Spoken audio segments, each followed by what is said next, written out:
because we need to remember, we need to remember the struggles that the women before us, all the things that they overcame and the courage that they had to do the things that they do. I think it's easy for us to take some things for granted without realizing that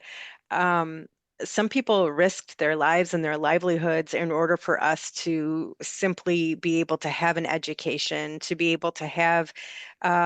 access to safety, to be able to, thinking of women's history, we do an event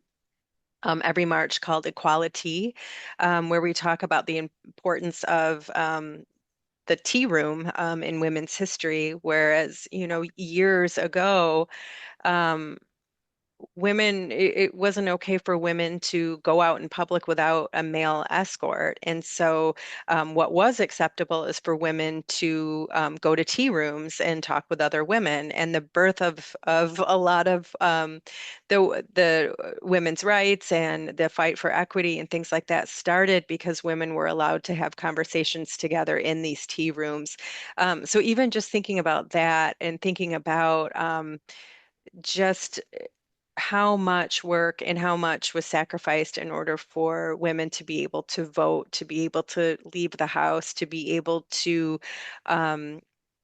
speak out against people that have done them harm, whether it's sexual abuse or domestic violence, to be able to make a living, get an education. A lot of that history, it's not that long ago.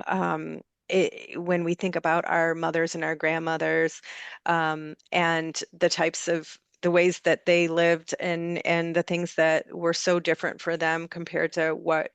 we're able to do today. I mean, there's still a long ways to go in terms of,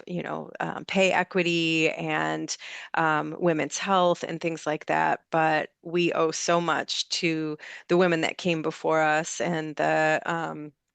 folks that were willing to um, step up and sometimes have unpopular opinions and face being ostracized by their churches, by their communities, in order to stand up for what they saw was right. And so we owe those women and the male allies that stood alongside them. We owe them so much, and be able to have programs that make women's history really accessible to really show not just the voices of the women that kind of made history books eventually when they were brought, written about in the history books, but everyday women, local women, Grand Rapids women, West Michigan women that were doing their own part in big and small ways to make sure that their daughters and granddaughters had a better life. We owe them so much. And so not just during Women's History Month, but year round to be able to have programs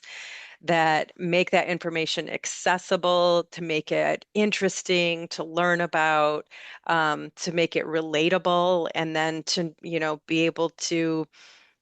think about local Grand Rapids women and West Michigan women really making their mark, I think is just um,